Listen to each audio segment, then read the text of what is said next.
Michael Schumacher, watch him at the start on the inside. Behind him is Eddie Irvine. The two Benettons are on the same side of the grid, and like the McLarens, they're Bridgestone users. Often being first corner accidents here because it's quite a long haul down to that first corner, so they get up some good speed, and the red lights are on, Murray. Coming up to the blast off in Brazil. And that's it. Hakkinen ahead of Coulthard. Coulthard ahead of Frentzen. Eddie Irvine gets ahead of Michael Schumacher, and Michael Schumacher's got the Benetton going round on the outside of him. Michael Schumacher has lost at least 3 places in the Ferrari, and the man who has come up ahead of Schumacher is the incredible Alexander Wurz.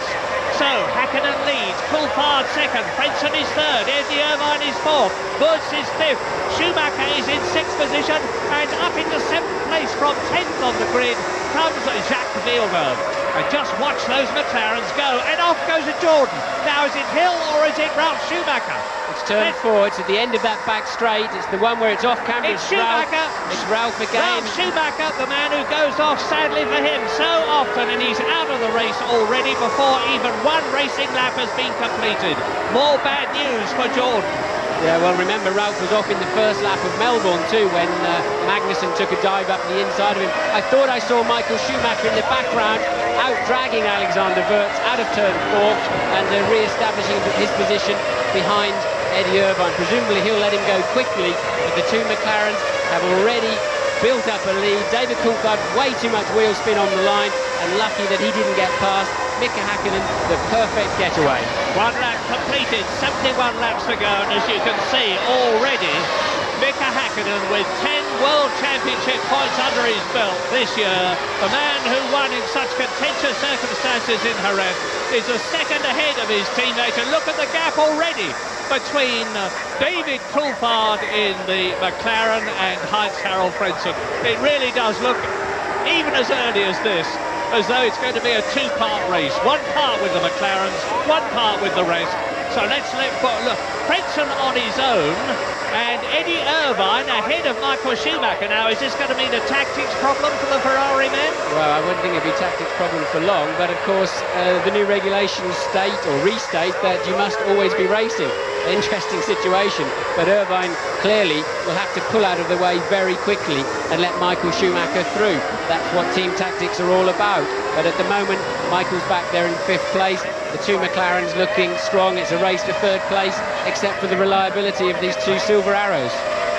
And we have no doubts about that. The Mercedes engine is a new one, but it's been tested an enormous amount. It won first time out in Australia at Melbourne, and it's formation at the front now. 2 laps completed, 70 laps to go.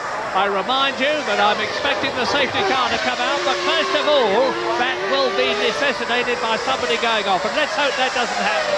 Here we are, here's a replay, and there goes Frentzen. Behind Frentzen is Irvine. Okay, there's Ralf going off. He simply outbraked himself, ran wide, got on the dirty stuff, and he'll never get out of there, of course. So, disaster for young Ralf. Unfortunately, for the 2nd time this weekend, the Tag Heuer computer system has had a power failure. They've had a lot of power problems here in Sao Paulo, and all of the data is gone, which is why you're not seeing much on the screen. We're seeing nothing up here, and just as importantly, more importantly, the teams are seeing nothing on the pit wall to gauge their car's relative performance. No, we're also used to the technology these days with split times and sector times around the laps, and of course the race engineers use that information just as much as we do in the commentary box, and they're going to need it for all sorts of reasons, so they're going to have to think on their feet just as we are doing right here. So there's the top 6, and you can see that Alexander Wurz, he is a really sensational young man, this Austrian. He is the successor from Austria to Gerhard Berger that Martin was talking to on the pit lane. In car there with Coulthard into turn 1, the Senna S, heading downhill. The computers are back on stream, and well, I would guess that David will not be allowed to attack Hakkinen at the moment until the race has an established pattern. But those 2 guys have got a race. David took a pounding after his decision in Melbourne to let Hakkinen through, and he's going to be thinking hard about that through all of today's race. There's the two Ferraris, and still Irvine is ahead of Schumacher. Yeah, and the gap between Coulthard, who is second, and Frentzen, who is in third place, is now a full 4 seconds, with Eddie Irvine just over a second behind Frentzen in fourth place. Michael Schumacher tucked right up under his wing. Alexander Wurz is catching Schumacher ahead of him. Now the Benetton driver, Alexander Wurz, with the Mecha Chrome engine, and that is the Minardi of Nakano, the Japanese driver who drove for Prost last year. Now, is he in a dangerous position? Are they going to... He's the other side. I think he's the other side. Looks to me as though he's on the tarmac, and here we are. He's at the Senna S, if this replay is indicative of where it happened. Yes, it is. There was a coming together between him and Tora Takagi in the Tyrrell. Now, he is right on the racing line. Yes, they can get round him, but they'd have to slow right down, and so there's the proof. The two McLarens go through. They can cover that under waved yellows. They won't have to do red flag, I'm sure, that situation.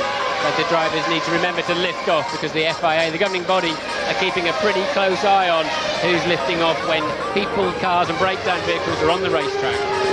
So here's the race, and behind the McLarens, Frentzen.